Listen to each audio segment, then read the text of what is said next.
James Fay. Craig Fay.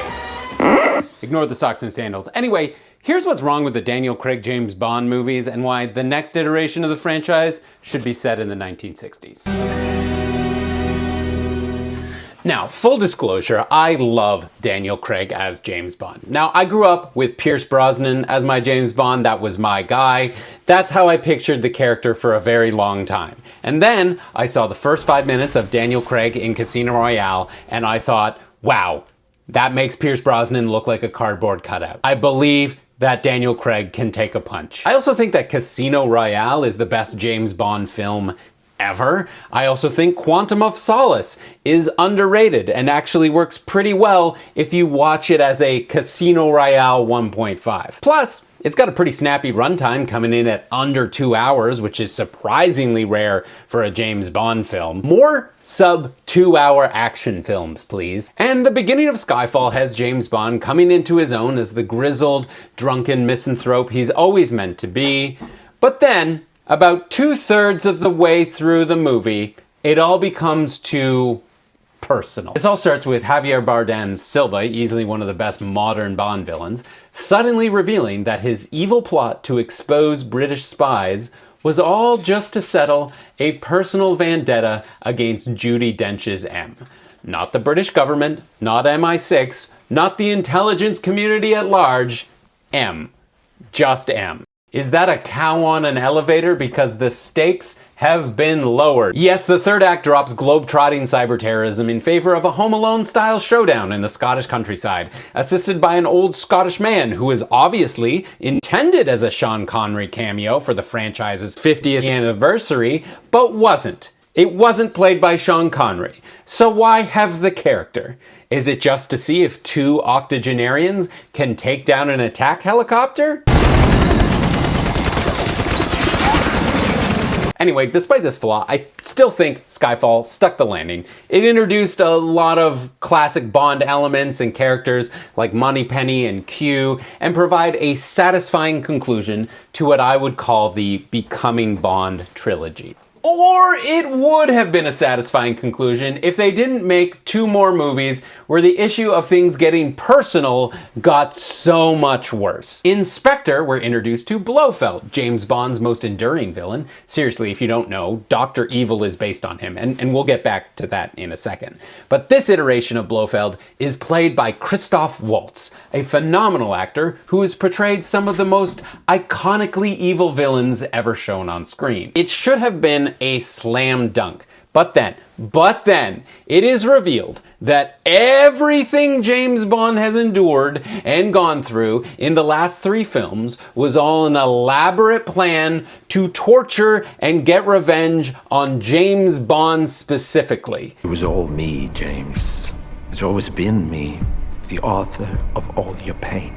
Everything. Even Silva's elaborate plan to get personal revenge on M was somehow part of an elaborate plan to get personal revenge on James Bond. Why? Because Blofeld is apparently James Bond's long-lost adoptive brother. An adoptive brother that James Bond doesn't remember? And Blofeld thought their adoptive father loved James more. So it's all just a family squabble.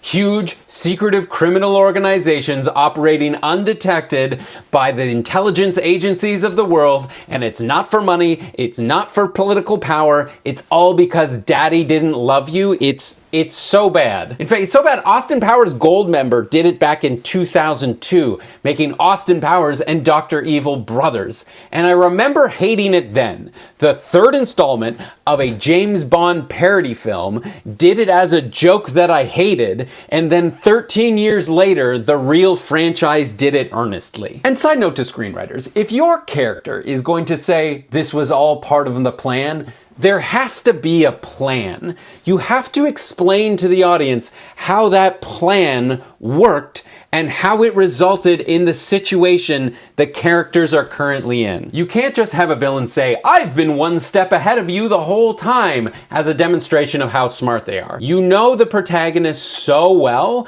that you knew how they would react in every situation, even when the character themselves, in moments of dramatic tension and character development, didn't know what they would do? Did you know how they would react in every situation because you're the screenwriter? And not to harp on this point too heavily, but if you want to show that it was some villain's genius manipulation that led to this point, you need to show us, the audience, that the characters' decisions didn't matter. That no matter what they chose or did, the results would have been the same. Removing the protagonist's agency like that actually feels kind of villainous. The simplest hypothetical version of this I can think of goes something like this. Protagonist knows that someone is secretly working with villain, but is it friend or is it love interest? What a horrible choice, because protagonist cares for both of them. Well, after following the evidence, the protagonist must tearfully end friend for their betrayal. But at least they still have lover. And then villain reveals their big plan, and that both friend and lover have been working for them the whole time. That sacrifice, that heartache, turning on a friend, none of it matters because the outcome would have been the same.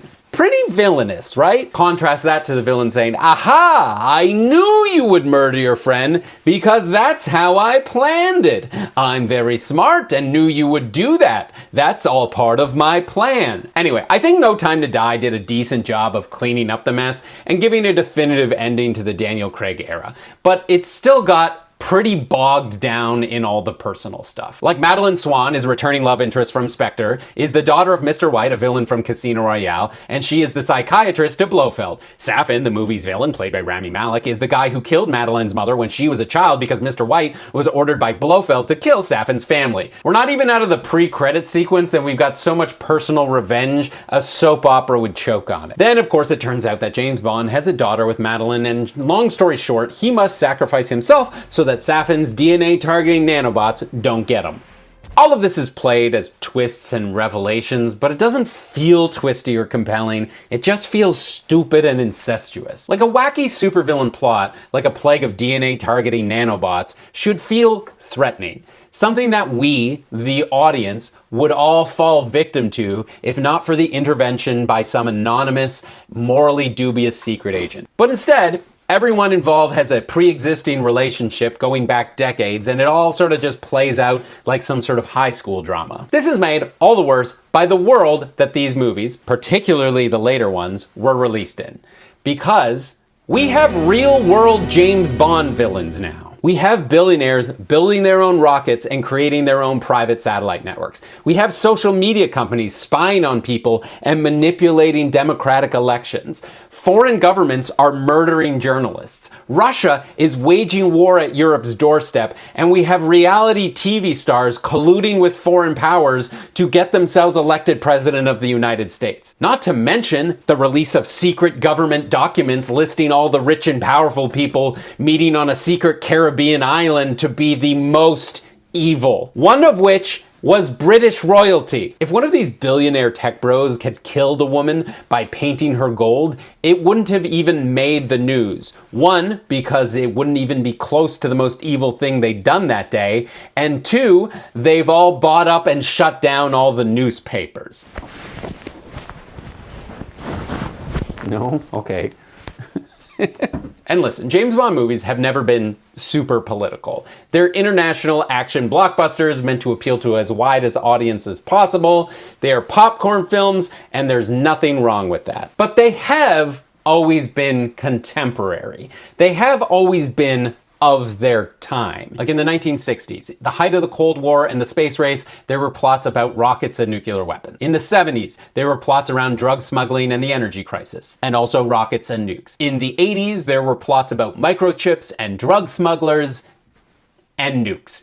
The 90s had Soviet-era space weapons falling into the wrong hands, computer hacking, rogue media empires, oil pipelines, and of course nukes. The James Bond movies pretty much invented the ticking time bomb trope, so there's gonna be nukes. So now you have this absurd situation where the contemporary world is filled with real-life, ultra-rich villains that would have been considered cartoonishly evil in the 1960s, while contemporary Bond films are like, hey, you know who the real villain is? People your dad knew. And what if your brother hated you? Which is why I think the next James Bond movie should go retro and be set in the 1960s. Returning to a time when a cartoonish, over-the-top villains were a staple of the franchise would allow the movies to feel contemporary while maintaining enough distance from current events and politics to still be fun. Oh no, we're not talking about the current ultra-rich industrialists building rockets to spread white nationalist propaganda. No. It's just a fun, nostalgic throwback to Cold War ultra-rich industrialists building rockets to spread white nationalist propaganda. And I'll be honest, even though wacky supervillains exist in contemporary settings, it really feels like they shouldn't, right? Like, the number one reaction to most news stories over the past decade has been, this doesn't seem real. Parody news sites like The Onion actually struggle to be as ridiculous as our current events. A movie with real-life villainy in a contemporary setting is going to feel unhinged and ungrounded because it already feels unhinged and ungrounded. It feels way more at home in the distant fantasy land that is the 1960s. Not to mention gadgets like drones, 3D printers, fingerprint scanners, and pocket-sized computers would all be insanely futuristic in the 1960s, but would feel grounded to a modern audience simply because we know that these things are possible and exist. It's always going to feel more plausible to me that the British Secret Service, with all their resources, was able to create an iPhone in the 1960s rather than a laser watch or a jetpack. Plus, there is the clothing and the cars, the retro fashion and styling with a modern eye and cinematography. That would look awesome. And if done right, could produce a bright, colorful, lively aesthetic that would separate it from a lot of modern, dull, drab gray action movies. So in conclusion, I think Daniel Craig had a damn good run as James Bond. And based on how No Time to Die ended, it's obvious that we're gearing up for a hard reset on the franchise. And in my opinion, there is no time like now to return to the franchise's over-the-top roots in the 1960s.